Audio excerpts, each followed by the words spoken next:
ఈరోజు 'gangs of Godavari' అయితే చూడడం జరిగింది మామ. మూవీ డీసెంట్‌గా అనిపించింది మామ. మరీ అంత అనిపియలేదు నాకైతే. ఎందుకంటే మూవీలో చాలా హై సీన్స్ ఉంటాయి. హై చేస్ సీన్స్ అయితే రాసుకున్నారు. కానీ మనకంత హై అనిపియదు. యాక్షన్ సీన్స్ కూడా ఉంటది గానీ మనకేం అనిపియదు. ఏదో వెళ్తుందంటే వెళ్తుందన్న ఫీలింగ్ మాత్రమే ఉంటది సినిమా చూస్తున్నంత సేపు. సినిమాలో మెయిన్ మైనస్ పాయింట్‌లేందో ఇప్పుడు మాట్లాడుకుందాం మనం. మెయిన్‌గా అయితే స్టోరీని అయితే కరెక్ట్‌గా హ్యాండిల్ చేయలేదు మామ. ఏదో ఒక కమర్షియల్ సినిమా తీద్దాం. ఒక కమర్షియల్ హిట్ కొడదాం. ఒక మాస్ సినిమా తీద్దాం అని రాసుకున్నట్టు, ఏదేదో యాడ్ చేసుకొని తీసినట్టు అనిపించింది నాకైతే. సరే అది వదిలేద్దాం. మూవీలో ఒక పాయింట్ ఉంటది. ఏంటంటే అది కత్తి కట్టడం. విలేజ్‌లో ఎవరి పేరైనా రాసి కత్తి కడితే వాళ్ళ చావు కన్ఫర్మ్ అన్నట్టు. దానికి స్టోరీకి సంబంధం ఉండదు. ఏదో స్టోరీలో అలా పెట్టారది. అనవసరంగా పెట్టారండి. స్టోరీకి దానికి సంబంధం లేనట్టుగా అనిపిస్తది. ఇంకోటి ఏం లేని హీరో ఒక రిచ్ పర్సన్‌గా ఎలా ఎదిగాడనేది మూవీ స్టోరీలో అయితే చూపిస్తారు. అది చాలా సిల్లీగా అయితే చూపిస్తారు మనకి.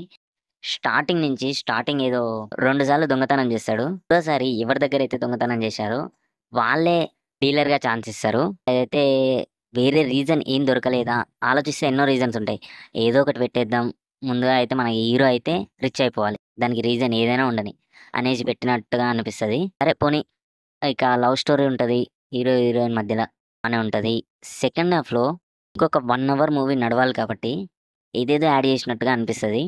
అండ్ ప్రీ క్లైమాక్స్ దగ్గరకొచ్చేవరకే స్టోరీ మారిపోతది. అంటే మెయిన్ స్టోరీ నుంచి పక్కకెళ్తది స్టోరీ. అదెట్లా రా అంటే హీరో, విలన్‌తో గొడవ ఇదంతా చూపిస్తారు. లాస్ట్‌కొచ్చేవరకి హీరోతో ఉన్న నలుగురు ఫ్రెండ్స్‌తో హీరో గొడవ పెట్టుకుంటాడు. స్టోరీ అంతా వీళ్ళ గొడవ సైడ్ వెళ్ళిపోతది. మెయిన్ స్టోరీ మాత్రం పక్కెళ్ళిపోయినట్టు అనిపిస్తది మనకి. ఎంతసేపు ఉన్న స్టోరీ పక్కకెళ్ళిపోయి ఒక ఫ్రెండ్‌షిప్ స్టోరీ మొదలవుతది ఇప్పుడు. క్లైమాక్స్ కూడా నాకు క్లైమాక్స్ చూస్తుంటే 'గుంటూరు కారం' సినిమా అయితే గుర్తొచ్చింది. సేమ్ క్లైమాక్స్ అనిపిస్తది నాకు. త్రివిక్రమ్ గారి మేకింగ్ గూడా మనకు అక్కడక్కడ కనిపిస్తది. ఇప్పుడు 'గుంటూరు కారం' అన్నాను గదా! ఇది గూడా.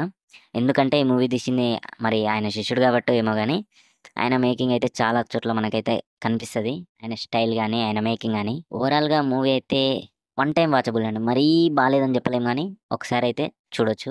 అండ్ 'విశ్వక్ సేన్' యాక్టింగ్ గూడా చాలా బావుంది. ఆయన గురించయితే చెప్పడం అవసరం లేదు.